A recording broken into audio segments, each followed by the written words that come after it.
Bom dia, oitavo ano. Hoje nós iremos corrigir as páginas 67 a 70. Vamos começar aqui pela interpretação oral. Essa primeira questão, pergunta quais foram suas impressões acerca do capítulo lido e compartilhe com os colegas. Uma resposta pessoal, na qual vocês responderam. E a 2 que episódio é narrado no capítulo que você leu? O que conta, nessa história aí, a história de Don Quixote.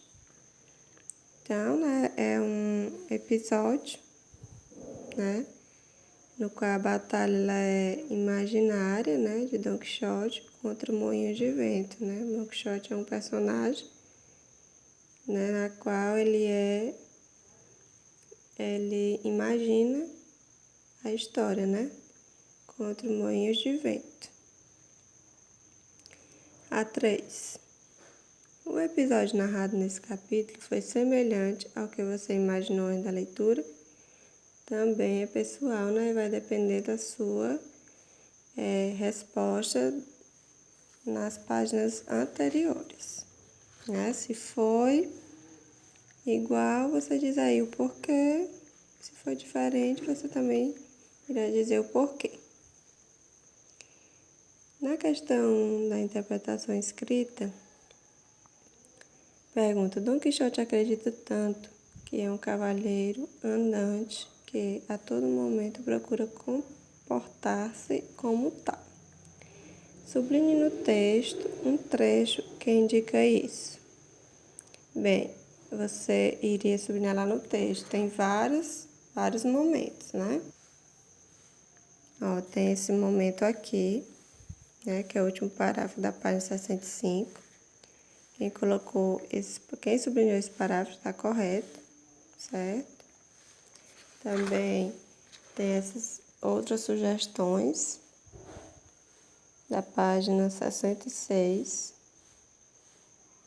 certo? Então, quem colocou qualquer uma das sugestões está correto, certo? Na questão 2, pergunta o seguinte: para Don Quixote, um autêntico cavalheiro precisava ter determinadas características. Releia o texto e tente identificar por meio das falas e ações dele alguma das características, Então, como era que ele era, Como era que um cavalheiro tinha que ser, Tinha que ser valente, corajoso, audacioso, ágil.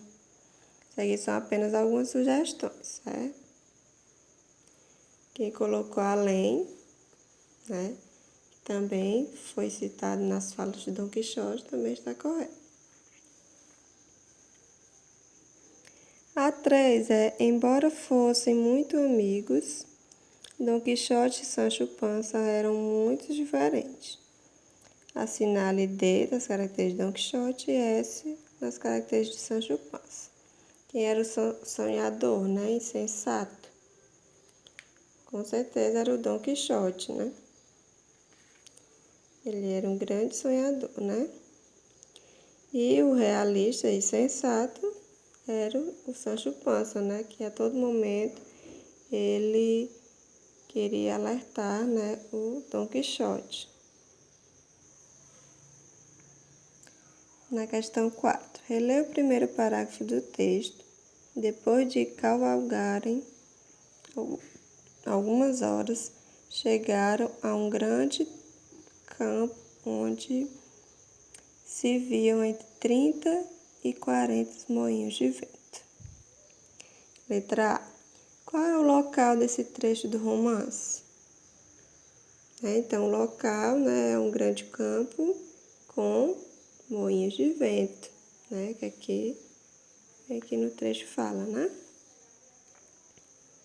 A B. Como Don Quixote enxergava os moinhos? Como era que ele enxergava os moinhos? Ele enxergava os moinhos como gigantes, Então, para eles, não eram moinhos de vento, né? Para ele eram gigantes. 6. Sancho Panza procura fazer Dom Quixote enxergar a verdade, mas este em nenhum momento lhe dá ouvidos. Por que Dom Quixote age dessa maneira? Porque ele acreditava, né, nas histórias que inventava. Ele lia bastante, né? Ele era influenciado, né, pelos romances de cavalaria. E ele sonhava viver as mesmas aventuras que os cavaleiros, imaginando que assim seria um deles, né? Então é por esse motivo.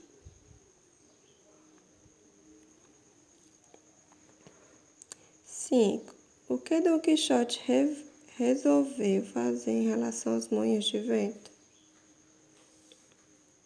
Ele atacou, né, os moinhos de vento com sua lança e com o impacto foi atirado à distância, né? Como ele imaginava que os moinhos de vento eram gigantes, ele jogou a lança, né? E com o impacto dos moinhos foi atirado à distância. E a seda, o que Dom Quixote respondeu para Sancho Panza quando este disse ao amigo que eu tinha avisado que se tratava de moinhos e não gigantes? O Dom Quixote ele afirmou, né, que são os azares da terra.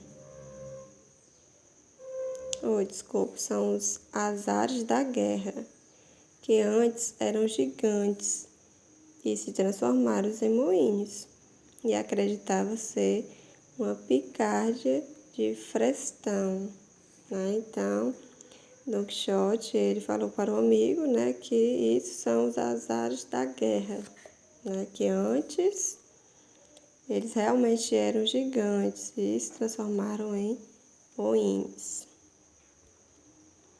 7. O que Dom Quixote decidiu fazer após essa batalha contra os moinhos? Ele decidiu ir para o Porto Lápis, atrás de novas aventuras, né? Ele não desistiu, né? Muito pelo contrário. Ele decidiu ir para Porto Lápis, atrás de novas aventuras. A 9 é para você ver a seguir como os personagens principais de uma história podem ser classificados. Então, eles podem ser classificados como heróis, vilão e anti-herói. De acordo com as informações acima, como Dom Quixote pode ser classificado? Então, Dom Quixote, né, ele pode ser classificado como o quê? Como anti-herói, né? Porque o anti-herói, né, embora ele cometa erros, né, ele é altruísta, né, porque imagina que está protegendo as pessoas com suas ações, né? Por mais que as ações dele não sejam boas, né, ele está acreditando, né, que está combatendo o mal, né, para proteger as histórias, para proteger as pessoas da história, né?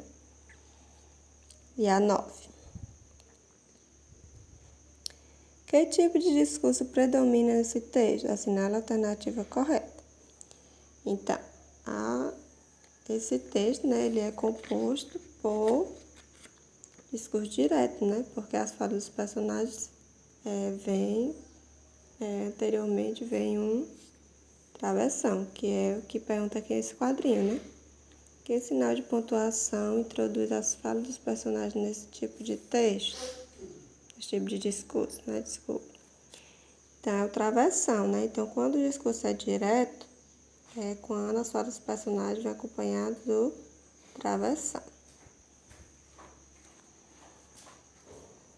A 10. Alguns trechos.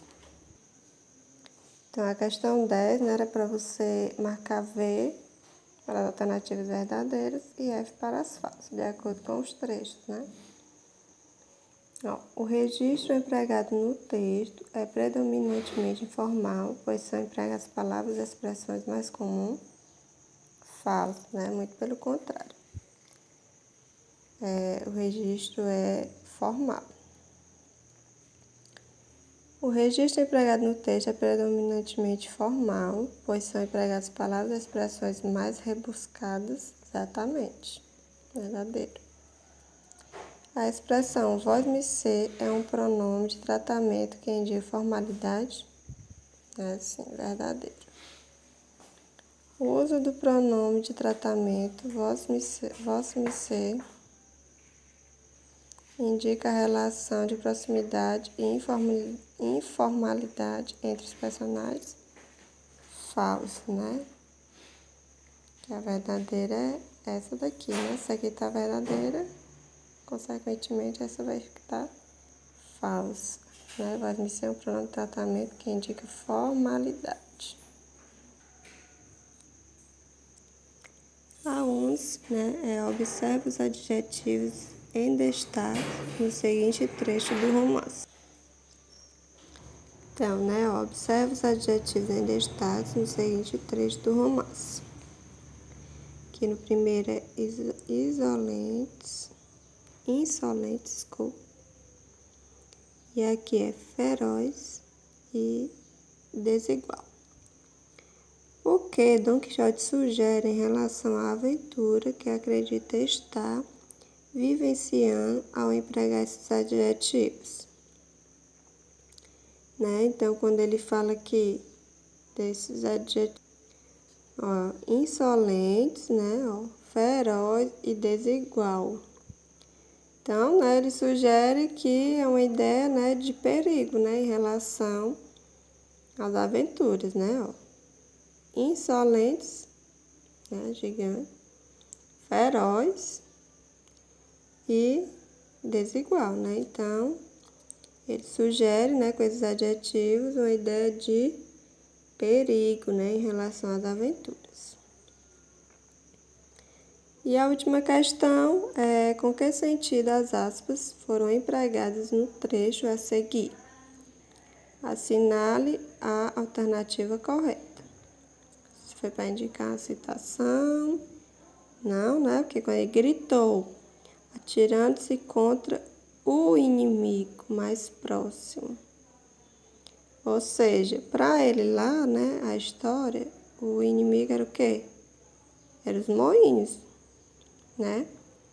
Então, foi para indicar o quê? Que não se tratava realmente de um inimigo, porque os moinhos, eles só faziam mal a ele porque ele estava indo contra ele, Porque se ele não fosse, os moinhos não iam fazer nada com ele. Então, essas asas foram usadas para indicar que não se tratava realmente de um inimigo, Que não tinha ninguém atacando ele. O moinho só atacou ele, por conta dele já ter atacado ele também. Então, é a segunda questão, certo? Então, meus amores, a gente vai ficar por aqui, certo? Corrijam direitinho e até mais. Beijo.